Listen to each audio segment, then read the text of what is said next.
Hello, friends. Welcome to another episode of the TFC audio project.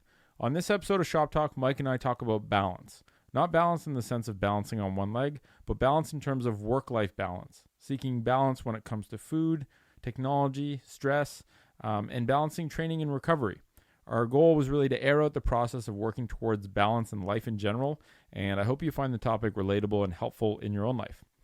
This episode of the podcast is sponsored by TFC Shop, your one-stop shop for natural footwear that doesn't mess up your feet, for foot health accessories, and for balance beams. Our goal with TFC Shop is to only feature products that are well-made, help you improve your body, and to deliver the best purchase experience possible. We're continually working to improve our customer service, and as we grow, we're super thankful for anyone that supports TFC with their purchases. You can check out tfc-shop.com to check out what we offer. This episode of the audio project is also brought to you by the Roasters Pack. Our team at TFC head office are big fans of coffee before 11 a.m., and this Canadian company provides a unique subscription service that delivers you 3 awesome coffees to your door each month and gives you the story behind the craft roasters that they come from. Check out theroasterspack.com and use the code FOOT at checkout for $7 off your first month of any subscription. Those start at $27 a month, all in, including shipping and taxes, which is less than $1 per cup, so it's a good deal. This episode is also sponsored by our travel partner, Nanook Protective Hard Cases, which we use to transport gear for our seminars and workshops. They make super high-quality cases that can keep your electronics safe during travel, and you can check out their cases at nanook.com, Nanuk.com. That's it for sponsors, so let's dig into this episode. I hope you enjoy. It's the TFC audio project. It's a collective effort. Help people understand their bodies. Starting at the feet are the gateway for people to see that there's an issue. You know, a foot conversation is always a whole body conversation. Hey folks, Nick and Mike here, back for another episode of Shop Talk. Today's episode, we're going to talk about balance. That's the topic of the day. And not balance probably in the sense that most people would think, you know, not balance in the sense of balance beam work or hip stability work. We'll save that one for another day. But balance in terms of balance can apply to a lot of realms in life, and we'll cover them today. You know, work-life balance, balance when it comes to food, when it comes to stress. So we're going to cover a bunch of different elements, or I guess applications of the word balance. And as we go through them, we'll kind of unpack them and give a bit of a personal perspective from us in terms of what we've learned in terms of restoring balance in our lives, but also just some general concepts around each kind of banner. So maybe a good place to start is talk about what balance actually is, right? Balance has a lot of meanings, and I think balance at its core means a state of equilibrium, or a state where opposing forces harmonize and become in balance, right? I think that's why it's called that. And another definition I got is that the condition in which different elements are in equal or in correct proportions. So not necessarily equal, but the correct proportions. And then we'll be talking about the elements that I just spoke of. So what elements are those that are in the correct proportions in your life? Yep. So that's a good point, actually, because it's like when I was thinking of balance when it comes to, let's talk about balance when it comes to food, for example. You know, we sometimes make the comparison of food versus fun. Fun is, you know, donuts are fun, but they're not food. Broccoli is food, although some people might not find it fun. And you know, I think people fixate too much on being perfect with their diet, and then they make themselves feel like crap when they eat a donut, when in reality, you know, an optimal balance when it comes to food probably includes a little bit of fun, right? Yeah. It's okay to have some fun. You shouldn't be having as much fun as you are having food. So that's where that proportion thing comes into play, where a good balance in the world of food comes from a little bit of fun and a lot of food. That's it. And I think you could apply that same concept to just in general to like life. So yep. So some questions like, what does it mean to achieve balance in life? And I think that's very personalized. I think everybody's definition of that will be different.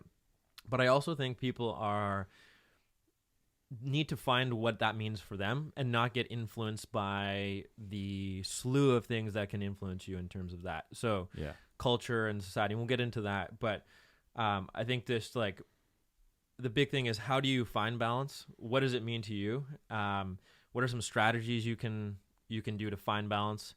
And then what are these elements that we'll get into that contribute to this balance? Because I think we can go so heavy on certain elements of it and forget about other elements. But the thing is that we're going to get to too is that some of these other elements that we might think that aren't as productive to our perceived goal are actually going to bring us close to our goals if we prioritize them more. Are crucial sometimes. Are crucial, yeah. Like we'll talk about that when it comes to like solitude and like in a broad sense, the word meditation, where you're just spending time alone with your thoughts, how that is actually one of the biggest factors that enhances your productivity when you're working. And most people feel guilty taking time where they're not working, when in reality, you essentially burn out if all you do is rev at a high RPM. And you're actually going to increase your performance in terms of work by taking a little bit of time and restoring balance of getting some mental clarity in order to then refocus. So so it's like how it's not only do you have the correct proportion of things, but it's what's the interplay of all of these things together. Yeah. And they kind of like create a recipe of a balanced recipe that makes you, allows you to go through life in a state that you actually are comfortable with, that you want, that you enjoy, that you've created.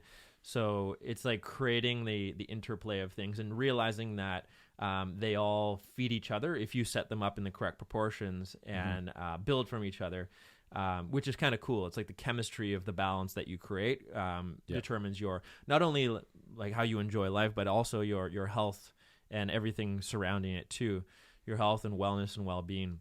Well, we talked about this before. Just like health is not a state. It's not like a final destination where a train arrives, you're at perfect health, and that's it. It's like a constant journey, a constantly evolving process. Health is a process, and I think balance fits into that category too, where you're not trying to reach this state of perfect balance, because guess what? Every single day you're going to have something that's going to try and throw you out of that equilibrium, which is called life. And this is actually a good thing if you perceive it as such. And I think we just have to appreciate the fact that if every day you're trying to improve the balance in your life in all these different realms, then you're going in the right direction. And you should feel good and confident that as long as you're doing, even if you take a tiny, tiny step towards achieving better balance, you're making progress, right? This whole thing of Kaizen, of constant incremental improvement through infinitesimally sometimes small steps, makes a big difference. And so, based on that too, like if you think about the biological system, it's doing that internally without you knowing it. So so you have this like homeostatic system that if you throw something at your body has all these built-in checks and balances, and it's like, okay, we'll mobilize this system, do this, and it's trying to get you, okay, let's try to get you back to where you want to be or should be. Yeah. We almost should think about consciously doing the same thing from outside and saying, okay, taking more control of that and replicating kind of what a biological system will do without our control. So it's kind of that, if we get out of balance a bit, we do some things to bring us back in. We're always in this ebb and flow of trying to find kind of that middle path. Yep. And I think some people's middle path is just, they don't know what their middle path should be, and they're way off, and they're not consciously aware of what they should be doing to kind of get it back in check. And then they're getting all these signals from their body that are kind of telling them, it's like, okay, we've tried to deal with this under the surface, but like we're giving you messages now that you're not in check anymore. You need to get back in check so we can actually. Yeah. I think it's like the biological system does its best until it's way smarter than us. It's so much smarter than us. We're just so dumb that we refuse to accept. Like when you get pain and you just ignore it, your body's smart. It's sending you a signal for change, and you're just ignoring it. It's like, and I think an analogy that I have started to kind of think of when it comes to balance is a teeter-totter. And in order to, optimal balance is not actually when the teeter-totter is perfectly flat, when it's perfectly balanced, or like a weight scale. It's when the teeter-totter is teetering back and forth, but one of the ends isn't slamming into the ground. And I think that gives you this perspective that balance is actually this wide array of possible states where you're not quite in perfect balance, but you're within your ability to cope with that stressor. And you might be in perfect balance for little glimpses of time, and then you can also learn from those glimpses too. I think you need to learn from when the teeter-totters at its limits, you need to, that's a perfect time to learn. You gotta know when to hear the signals. Yeah. And then also when the teeter-totter's in almost perfect balance in the middle, you also need to learn from that. It's like, oh, this feels good. I must be doing the right things. Make note of what you're doing.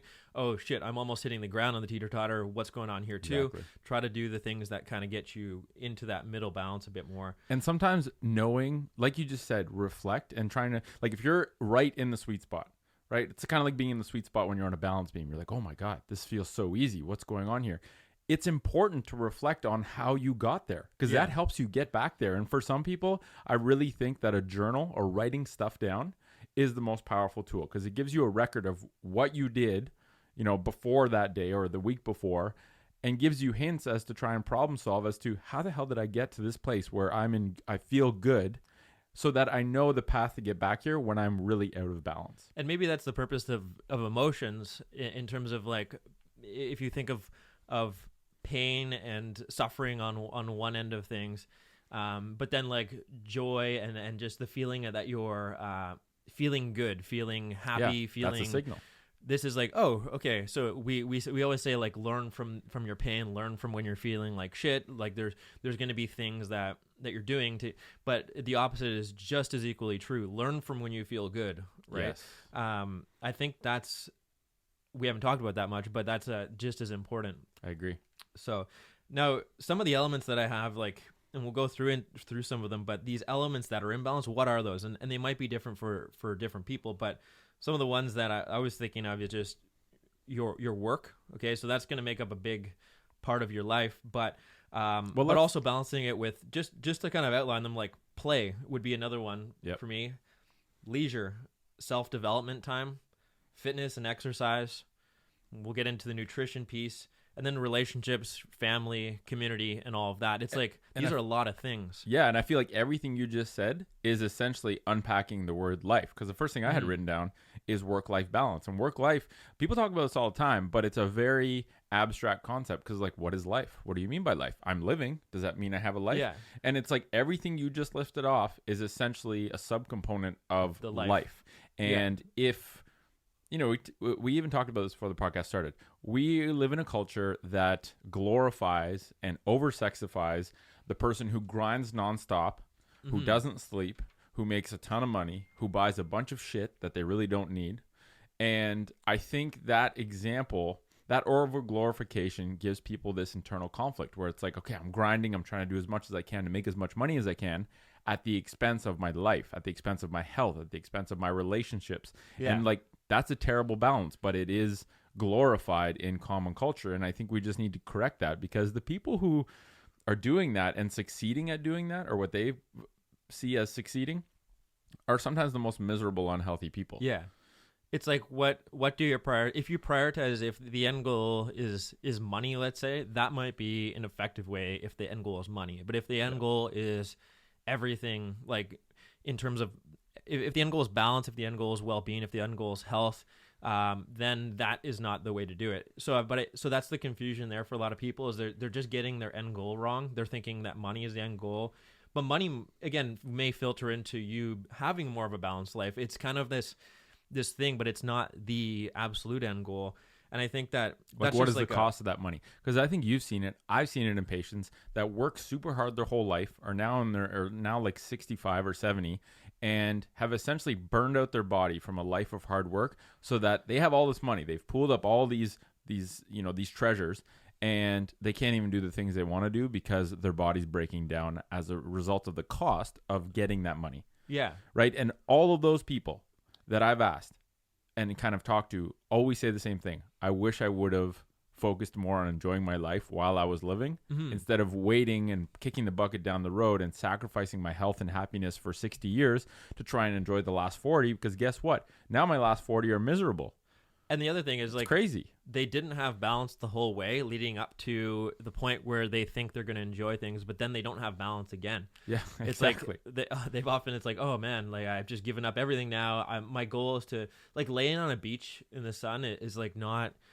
People just think they're going to grind for 40, 50 years, and then they're going to just lay on a beach and drink margaritas. But that's such a weird but goal. it's like, okay, well, then you're out of balance again. So after you've gone 2 days, from, it's boring as shit. how about live more balanced the whole time through? Yeah. And then, yeah, and maybe you do go through little phases in life where, yeah, like you're a bit older, you still have purpose, you're still doing things to be a productive member of society, but maybe you're not putting in the same. Maybe your balance, your definition of balance changes a little bit as life goes on. That's fair, but I think being out of balance your entire life is not something that should be done. Or I think a lot of people just, like you say, don't even know it, and it comes down to like work ideologies and like North American work ideologies, because it's not necessarily the whole world that lives like this, although you could argue that these ideologies are spreading around the world too with social media and things like that. Yeah.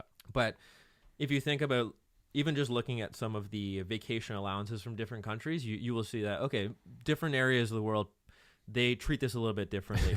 Very differently. Like Spain, I was looking at, like, it's common to get 30 days of vacation. Scandinavian countries, 25 days of vacation. Different places in Europe, these like just, and the vacation, again, it's not a perfect metric, but at least they're valuing and saying like, okay, you need this, so we're going to allot it to you. What you do with that is up to you, but at least we're saying like, this is needed. And I think we'll get into the productivity side of things too. Well, their sense of balance is such that you need a month off per year to to have the opportunity to maintain a good work-life balance. Whereas in North America, it's like you get a week or two off, and you can tell what they prioritize, right? They prioritize the work culture, the grinding culture, just by how much time the average person gets off from work. Yeah. And even how long you get off on mat leave. Like I was talking to Felix, TFC Germany, on Instagram, but Felix Oehler in Germany says that the government will actually pay you every month. They give you a stipend for mat leave, and you're allowed to take up to, I believe, 2 years. And actually, I think you get paid a certain amount in the first year per month, and then you can go up to 3 years, but you get a little bit less each month. And you look in North America, the average person is going to go back to work in 8 months, maybe a year. And then they have to put their kids in the care of someone else, when it's just a crazy skewed perception of what matters in life. Right. And I think it really plays into the part that, the culture that values grinding most of all the other cultures or countries is actually one of the most unhappy, unhealthy countries in the world. And I think we just need to take a step back and say, how do we help get back to restoring a bit more balance? Because I think that for a lot of people, this concept of, when we listed the other things like play, leisure, self-development, fitness, and all of that, there's this weird guilt that I've felt before, and I still do feel, of I should be working right now. Like when you do take a little bit of leisure time, it's like this weird thing where you're always thinking, that's just like, it's burnt into your brain. You're like, I should be working. The other people are working. Like I should be working, but it's like, wait, it's all made up. This whole ideology is made up. So should you be working right now? It's like, what do I enjoy what is most healthy and most balanced for me? That's really what should matter. And then the other thing is doing the play, the leisure, the self-development, and all of that, and prioritizing that will help the greater good, the greater goal. It will help your work. It will help your productivity. It'll help you be more effective in life as well. Just like, I will give myself time to read topics that I just find interesting that aren't necessarily related to my specific field, for the purpose that I know it's going to help the greater good too. And not feeling guilty of that. And it's the same thing. It's like, I will go on a full day hike because I know it's going to, and again, I like doing it, but I think the second order consequences of it are that it's actually going to help my work in an indirect way. And I think we've both had to well, first I want to say that neither of us were always, I think we have pretty good balance, right? So Mike and I both run and own businesses. And I think one thing that comes with running a business that's of a certain scale, like bigger than just one employee, is that you automatically onboard a lot of external stressors, right? If one of your employees is sick, that's stressful for two reasons. Number one, you have to figure out how the business is going to operate without them. Number two, if you run a business optimally where everyone is seen as basically a family member, which I don't know any other way we can do this, that people should be running businesses, your family member being sick is also a stressor. So you all of a sudden have your own stressors of running a business, but you also onboard potential stressors of everyone that works within that family their stressors are now your stressors. So it's very hard to remain in good balance of work life when you run a business. And I think you're right. Like it used to be the compulsion of I should be working right now. There's always stuff to do. This is what I've realized. There is never not something to do. You have to basically draw the line and prioritize. I need to take a certain amount for myself, because guess what? If a lot of people depend on you and you break down, or you let stressors get out of balance and you get sick, or you become so overwhelmed that you can't do your job optimally, it costs everyone else as well. So you taking the day to go on a hike literally is benefiting everyone that works in your business, because guess what? You're better to deal with. You're better at communicating. You're better at doing your job to make their lives easier. Like it trickles in. It trickles through really far. And I think we've just had to, it was like trial by fire. We both learned by finding points in our lives that were really out of balance. Yeah. And also another thing that helps restore balance is like, if I'm having problems, I just talk to you, or I talk to Liv, or I talk to my mom. You have to have a social network of people to be able to tell you when you're out of balance, to be able to call you on your shit. Because when you're in it, you don't know. But when you're like really snappy and you don't even realize it, and someone's like, hey, you're not a very good communicator right now. What's going on? What's out of balance? That's very important.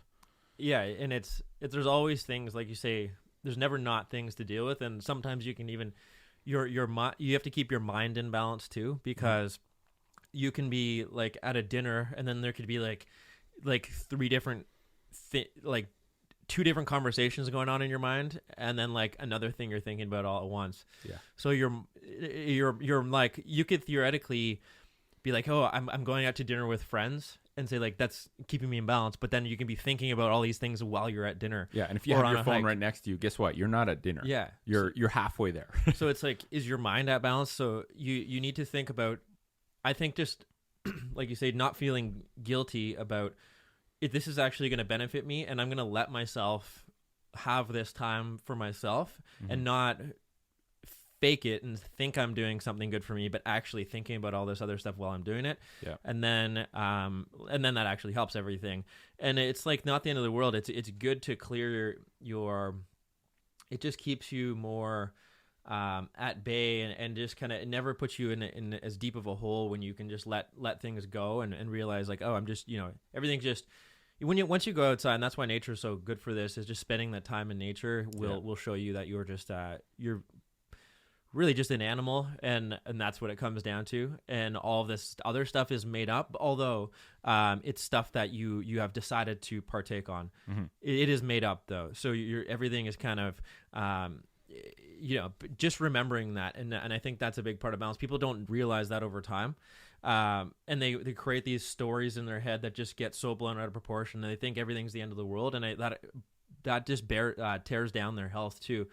I think I think these negative thinking patterns and catastrophizing and turning small issues into massive issues without them even actually turning into that, like literally you are creating artificial potential scenarios in your brain for really bad things that could happen that haven't happened yet. This is madness. So let's talk about like stress. Well, I think that's an indicator that you're out of balance, is that you start to catastrophize, you start to have negative thought patterns, you start to not want to be around other people or participate in social relationships or conversations. Like, I think we talked about this as well before, is identifying when you're out of balance is just as important as conceptually talking about balance, because if you don't know when you're out of balance, well, guess what? It's hard to get back into it. Yeah. So it's like finding indicators that you might be out of balance, and managing all of these. It comes down to the stressors, the internal versus external stressors, managing these internal, external stressors in your life to achieve more of this balanced state. And we were talking about before, like you just said, is you can create the human mind so powerful that you can create physiological stress. You can literally turn your blood pressure up, ramp all of these systems in your body up by thought alone. I know. So you could be on a beach, and you could be drinking a margarita on a beach, but still be thinking these thoughts in your mind because you're that type of person. You've trained yourself to think this way. Yeah. And you could be in a fight or flight state sitting on a beach. That's how crazy our mind is. I know. So you almost need to just find out, okay, what are some external stressors and what are some internal stressors, and manage those.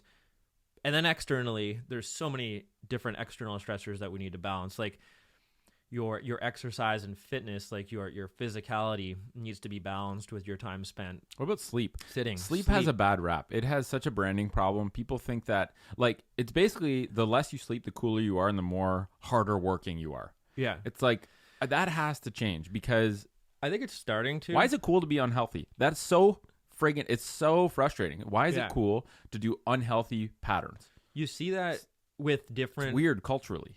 I've seen a couple like younger people online recently that I follow still in that mode.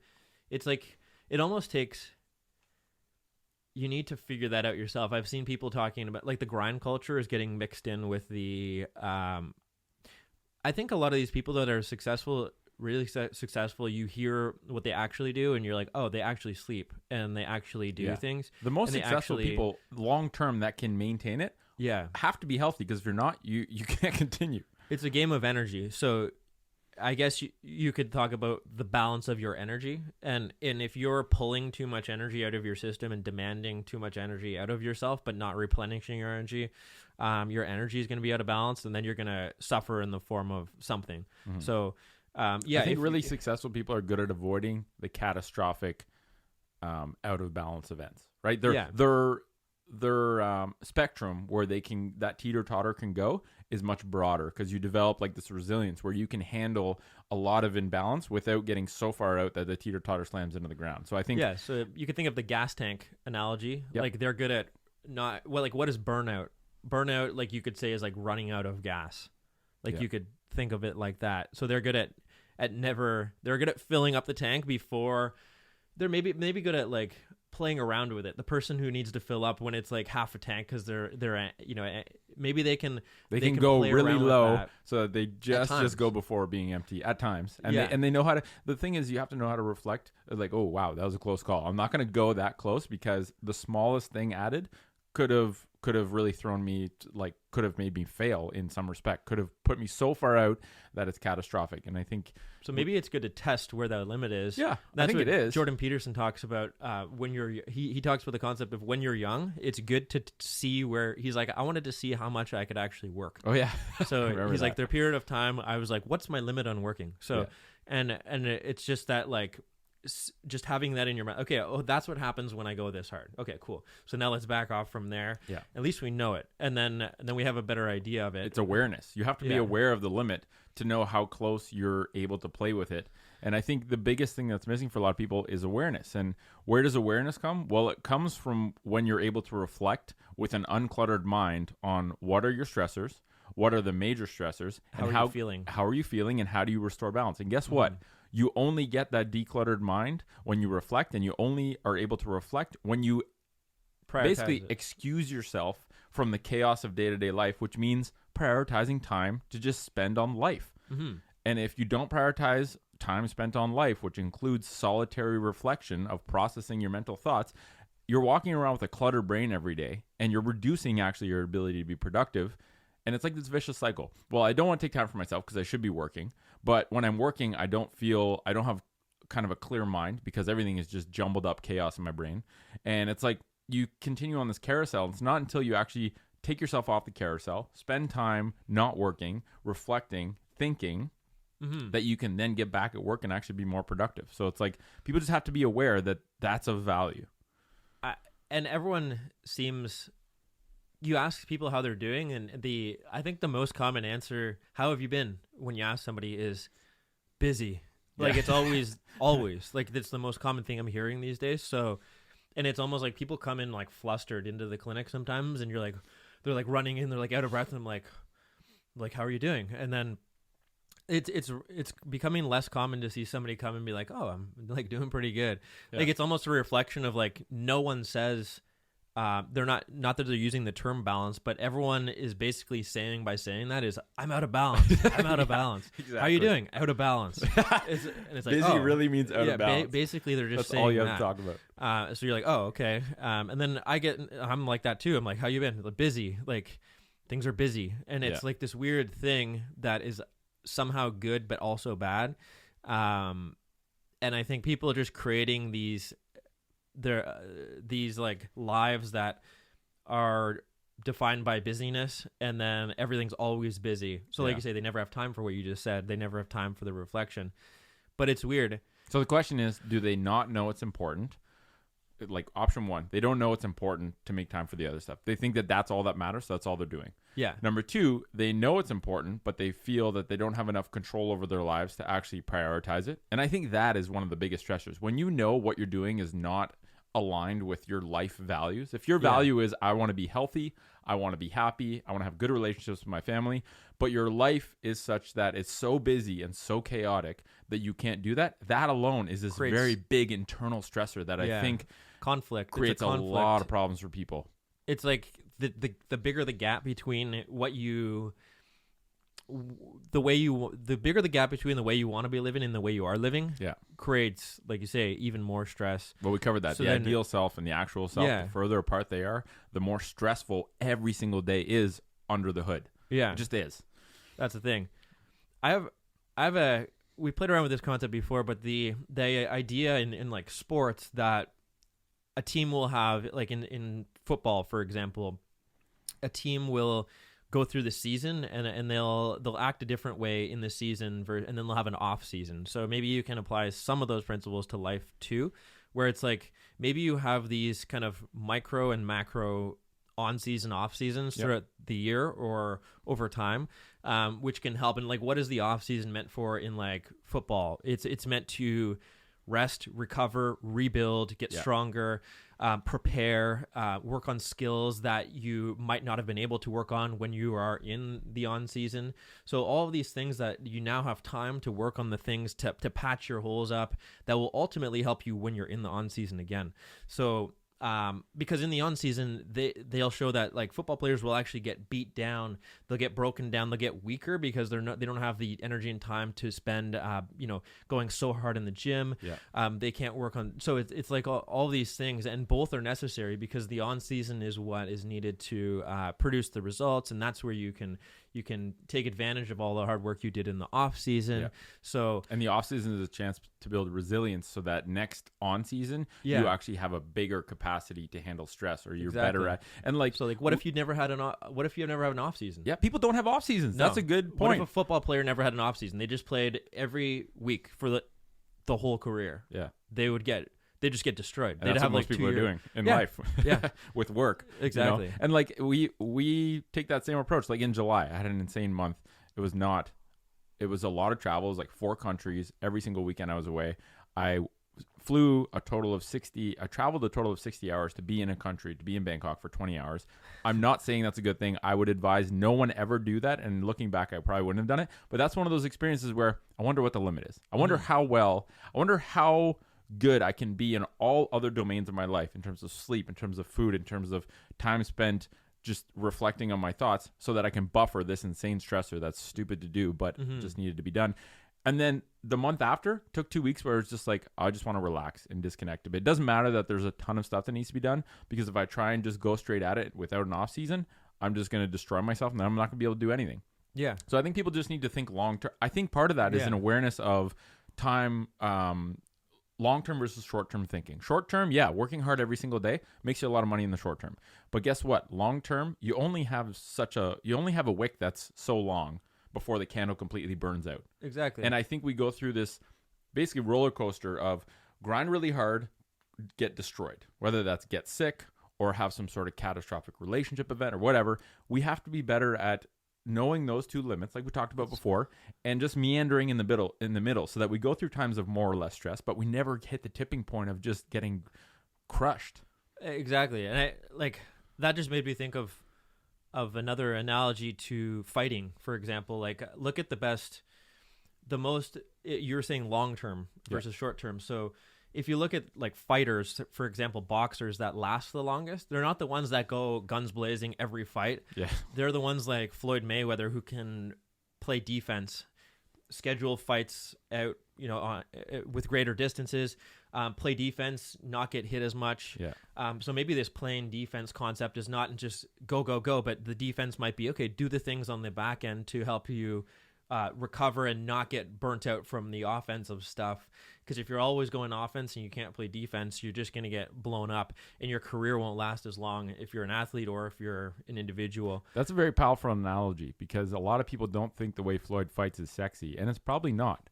But if you know that he's a technician, it's effective. And then take Mickey Ward on the other hand. Well, when he fought Gotti, every time it was insane. It was chaos. It was very entertaining, very sexy, very showy. Everyone loved to watch it. But guess what? Those guys don't last very long. And guess what? Their brains are not in a state that they should be for them to age healthy.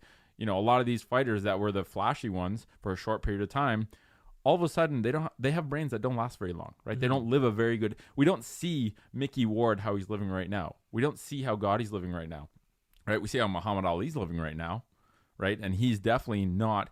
Like, you wonder if guys like that, if they were of a right mental state, and you asked them, would you have done everything the way you did it based on how you are right now? Some of them probably would have said yes, but I would imagine a lot of them would have said no. Yeah, that's right?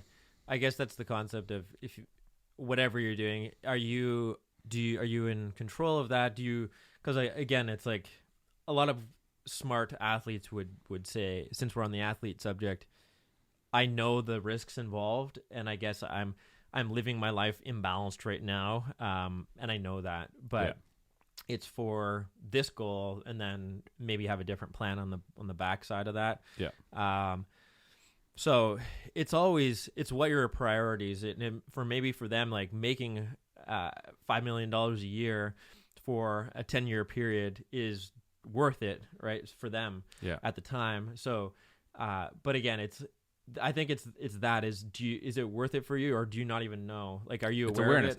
Yeah. So those three categories: people that aren't even aware that they're out of balance, people that are aware they're out of balance but don't feel that they have the capacity to control it, and then there's people that are aware that they're out of balance, want to change it, but just don't know the steps to take. And I think that's the biggest group of people that we can help as health professionals, or just as people that are trying to put out health education, is like, help people identify the smallest step they can take. Because what I've learned is the bigger step for change that you're trying to take, the more scary it is. And sometimes that fear literally causes inaction, where you're just paralyzed by fear, and you're just like, well, that's such a big goal. Like, exercise more is such a vague ass goal and can carry such a big obstacle or big like burden to it. It's like, oh my God, I'm gonna have to get a gym membership, I'm gonna have to travel there, I don't even have 10 minutes, let alone an hour every day. But if it's like, how about you just do 2 squats every day when you make coffee? Everyone can do that, right? And that's one element of restoring balance, to focusing more on a physical practice and taking just like 30 seconds a day to just not think about anything else but like just your breath or how your body feels. Like, these are these micro tiny little steps. That's where we can help people. That person that comes in and basically, when you say, how you doing, they're like out of balance, probably your biggest concern is not, oh, okay, well, let's do exercises for your knee. It's, okay, well, what's up? What's going on in your life? Why are you coming in and telling me that you're crazy out of balance? Yeah, out of balance means different. It means different things need to happen to get back into balance. That's just what it means. Yeah. Because balance is a different proportion of those elements. So it means we need to play around with the elements and stick some things in that and then just see how you respond to it. So yeah, it's like that. The change concept is like, out of balance. Okay, we need to change something to get back into balance. What do we start changing? Yeah, we can start changing a bunch of different things. That's why I was at a course over the weekend run by Greg Lehman, and it was very insightful. But he was talking about how excited he was that there's so many things we can actually start to attack that will improve somebody's health. Because it doesn't have to be, we don't need to know the right steps to take. We don't need to have any one area perfect. Like, it's like infinite the amount of ways that you can start improving somebody's health. I know. And there's an infinite different, you're basically a detective. There's a mix of things too. It might not be like you need perfect sleep before we can move on to this. It's like, well, if you get a little bit more sleep and then we also do this and this, then that can, again, it's that melding of these things together. So it's very cool that there's so much freedom in order to help somebody get better and to help yourself get better. You don't need to know the perfect way to do it, because there is no perfect way. There's just a mix of things for you that you can play around with these levers and put some levers up, some levers down. Oh, that feels better. Cool. Crank it up a bit more. Yeah. So, and even perception of balance. Like, we talk about what's the minimum change that someone can do. Well, guess what you can change without like really without a huge amount of extra effort, is the way you perceive stressors, the way your perceived balance, right? Like if you just change the way someone thinks to get them away from catastrophic thinking where everything is a huge problem and a huge stressor to just life is good. I have food. I have shelter. I have a support group or a family that loves me. Okay, let's problem solve and look at stressors as basically a challenge or an opportunity to adapt instead of as something that's crushing you, because it's easy to get into that negative thinking rut. I get into there regularly and it's hard to bump out of it. Some people's perceived stressors are different than others. And like some people don't mind the stress of like going for an insane workout or something, and then that might be like the death of somebody else. Whereas like for me, like dealing with certain little things, I realize that causes me more stress than it should. It's like always just like, you know, like little things. Like I hate the dealing with like the taxes and all of these like little shit. Like it just like dealing with all these things that you need to deal with. It's like that causes me more stress than it should. But it really is not like they're very harmless things you need to do. It's your perception of it. And so I've been telling him it's like you just need to like, you know, do them and realize, oh, that actually wasn't bad. Like the work I did was like way harder than that or whatever. Whereas other people have different frameworks for that, but they might think whatever, like going and talking to somebody or giving a talk at work is like the biggest thing in the world. And every time that comes up, so yeah, you have to figure these things out because some of them are very little, some of them are very big, but perception of the stressor and just realizing what that does to you. Because then if it's always on your mind, then it's just that little stressor can stick with you way longer than it should be. So just like dealing with it is important.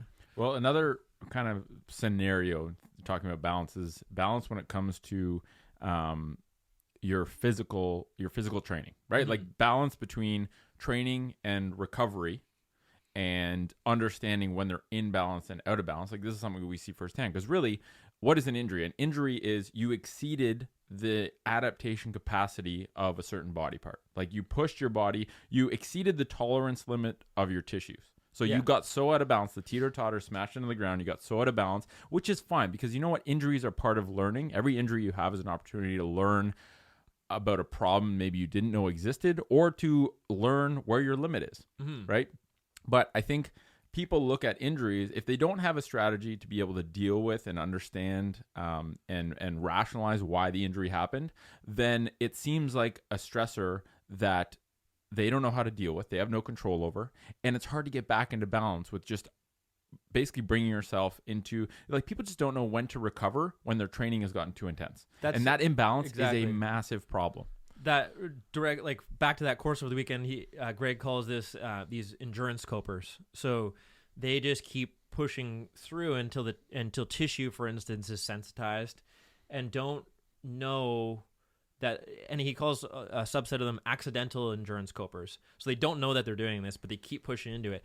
And sometimes it's just a matter of like, we need to be aware of that and step back. Like you see this in endurance athletes, like cyclists and people who are just like, sometimes the answer is like literally just stop doing as much of what you're doing for a little period of time. That's all it is. It's like, because then restore that's balance. all it is. Yeah. So you're just doing like, how much did you cycle? I know you want to keep cycling, but just do like half of that for like 2 weeks. We'll see how you feel, and then we can add it back in. Like it's sometimes as simple as that. But that can be applied to any given thing. It's like I've felt when I go too hard on strength training, sometimes it's finding a balance of all these things that help me for physical practice. Like I find I work well right now with a few days. Like I maxed out some deadlifts yesterday. That felt good. Yeah. But there's this feeling like, okay, well, I don't want to do max out stuff every day. So I'll do some heavy strength training like a couple times a week. And then I like doing some lighter stuff a couple times a week. And then I'll do some just more like coordination stuff and flow stuff. So and a little bit of like, you need to find that balance. And I think I'm in a fairly good balance right now. But again, it's also good to test my limits. Sometimes I'll go in the on season, I'll ramp my strength up, but then you hit a wall. Like I've hit a wall in the past with loading and doing like, just because again, it's like, what's causing you to do that? Well, the program that I was doing caused me to do that. So you could talk about that being my ideology. My program was my ideology, and the program said this. So I was doing that, and you didn't listen to the thing doing the program.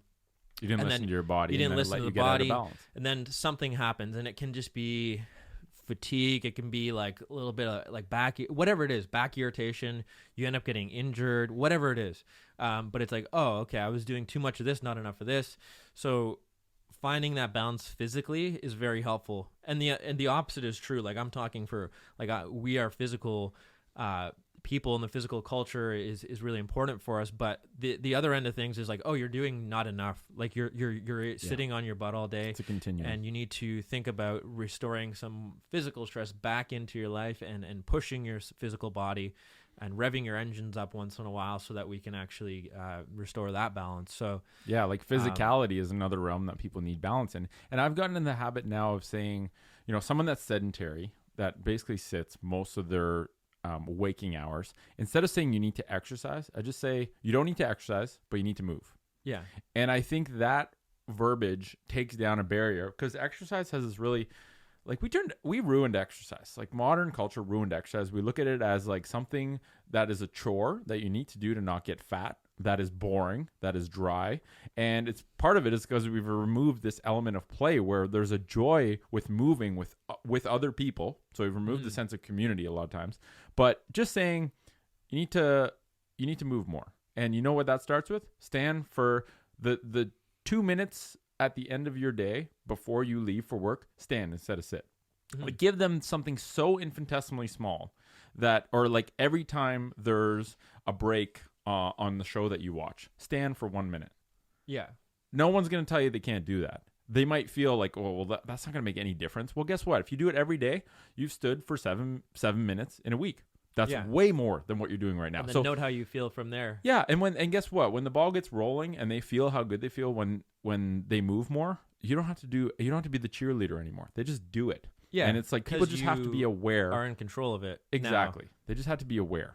And like, yeah. Back to physical. I'm sure you've had some of these patients where humans are insanely complex, and we're not saying we have all the answers. I think the podcast is just an opportunity to have conversations and air out our thoughts on things we're thinking of. I don't know about you, but I've had some patients where it's usually runners, and it's very weird because you get these people coming in and they're in pain, right? Their knee is killing them or their back is killing them. And the archetype for this person is a person that works a relatively high stress job. Most of it is sitting, and running is their outlet. Running is what they're using is their blow off valve for stress. So it's literally a tool they're using to create balance. But the rest of their life is so imbalanced that they are forced to get running to run just to fill their tank up a little bit more. And when running becomes something that's painful, they can't stop because that's what causes the chaos. And so they fixate on, okay, it hurts when I run, my body's breaking down when I run, but if I stop running, my life's going to fall apart.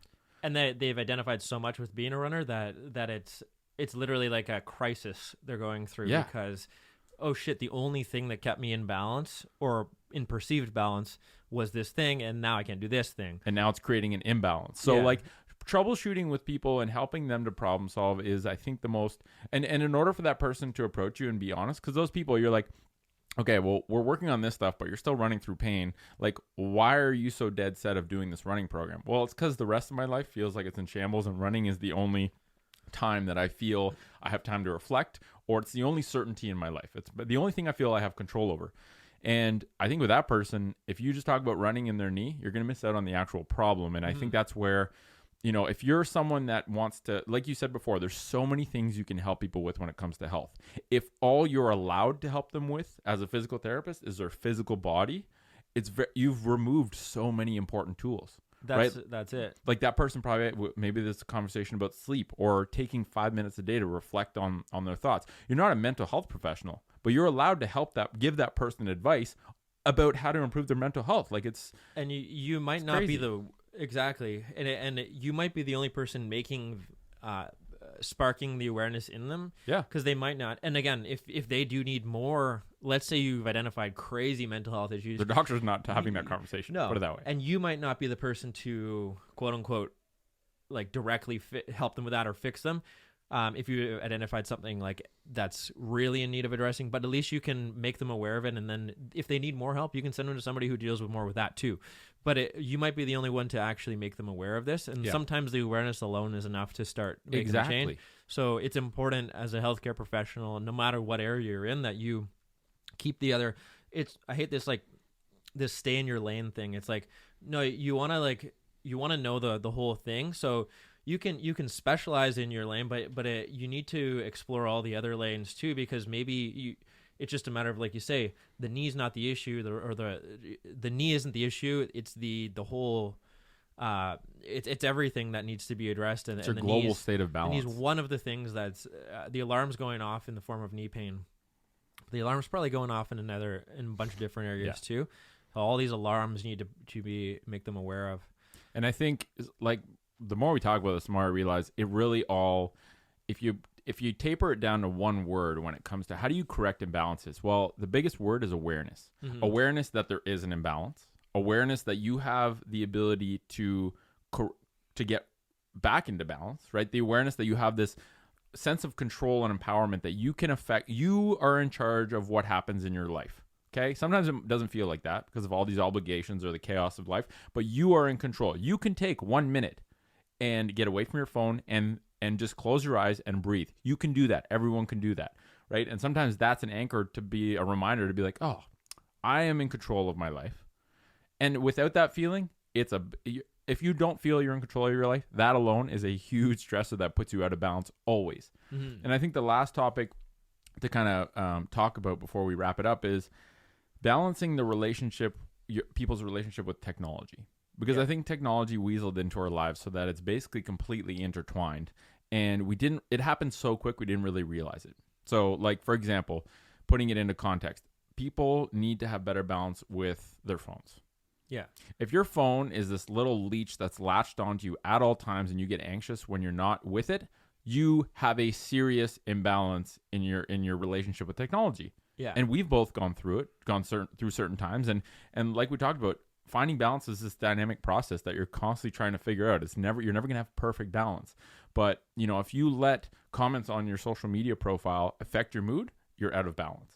Yeah. If, you got to use technology, don't let your technology use you or affect you in a negative way. And I think a lot of people just have, and it's awareness. Once again, the people that are most addicted that I see in my close network that are most addicted to Instagram are people that aren't aware that they're using social media and that addiction to novelty as a way to cover up imbalances in the rest of their life. Yeah. So that's a big one. Right? And this imbalance of like this silence versus stimulation, I think a lot of people are using that technology to just get away from the silence as well. And there's just, if you always need stimulus, you're addicted to that. That's going to take you way out of whack. And it could be anything else too. The technology is just like the easiest one right now. It's like the most applicable one. And it's the most, people don't perceive it yet as something that is as bad. Well, it's starting to come out, but people don't perceive it as, like, if you use drugs to cover up your fear of being with yourself. Yeah. We like to shit on that, but then we don't like to shit on the other things that cover up your inability it's just to use Instagram. yourself. It's just Facebook. Did you see how, like, and actually it wasn't that long after we did our social media podcast where we broke down like the number of likes and how it's not really healthy. Instagram took off the number of likes. Yeah, so only you can see them. So people are becoming aware. It's very slow. But there are, like, you see that's a big change because that is not to Instagram's benefit if your interest is in creating an algorithm to get people addicted to social approval. Well, you can, but they're still realizing see your likes, we have but to do other this. people can't see your likes, so it's almost like, which I guess could be so healthy. It's only a halfway victory.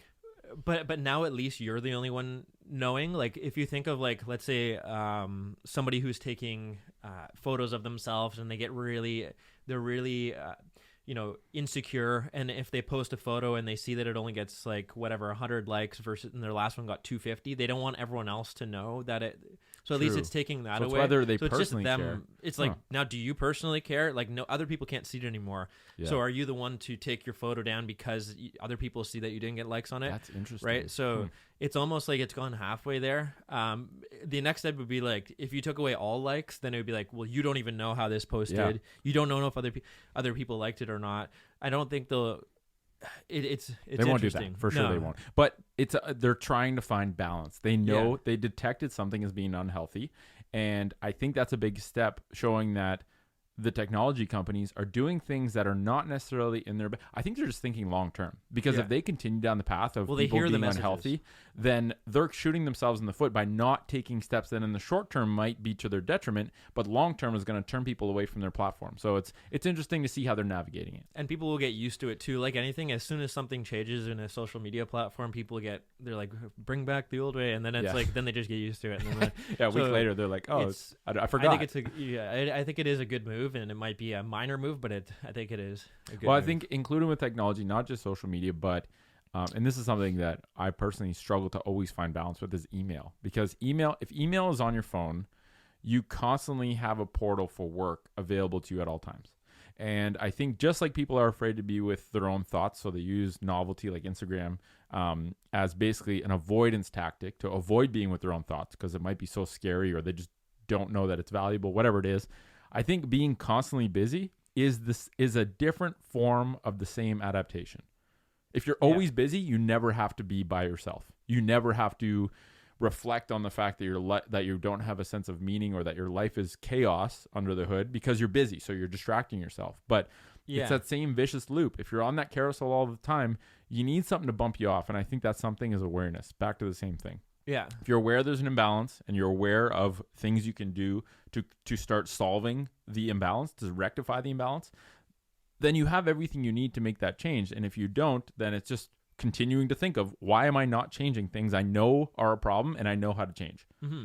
That's like our perpetual job as health educators. Just how do we help people become aware and then become confident that they can actually make the changes that they're now aware need to be made? Mm-hmm. It's very... And give them some tools along the way. Like, the tools still matter.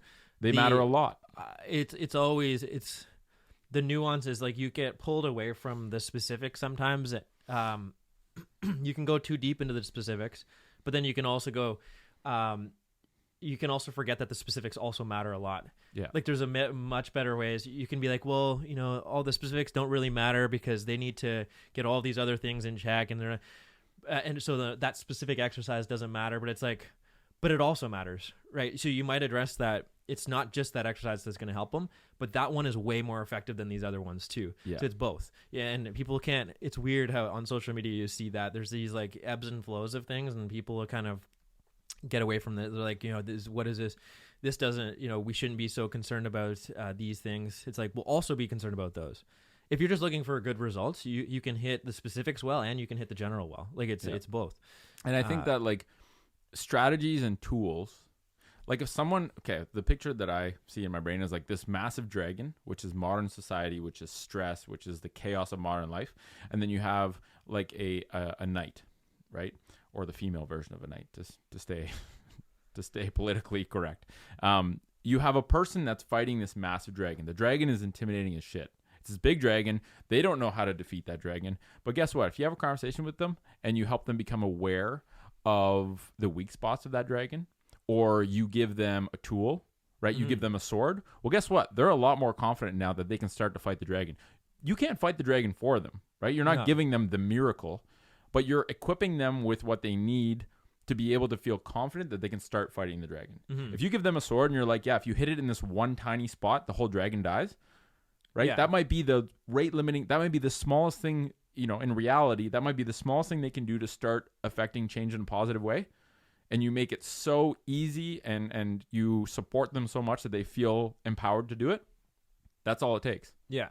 No, right? Exactly. They still have to fight the battle. They have to do the work. But if they're empowered with an awareness of the problem and the knowledge needed that they can feel confident that they can start to deal with it, they go that journey on their own. You just have to guide them and support them. And I think that encompasses health. And I think that's a good way to wrap things up, is just finding balance means a lot of different things. And I think work-life balance is probably the biggest overarching one that covers everything you said, right? When you first started, relationships, a physical practice, mental health, all that fits under life. And I think we need to improve our balance between the things that matter, that tend to be easy to deprioritize, with the things that still matter. Work still matters. You got to make money to pay for shelter and food, but the things, one, make sure that you're not working for the sake of buying stuff that really doesn't matter.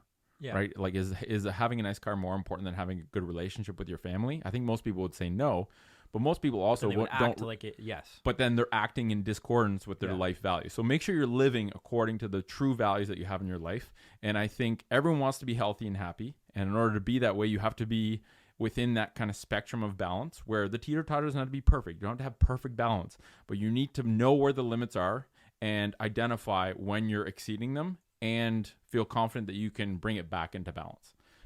So anyway, hopefully that podcast gives you some idea of how you can affect positive changes in your own life or with the people around you. And we'll catch you next week.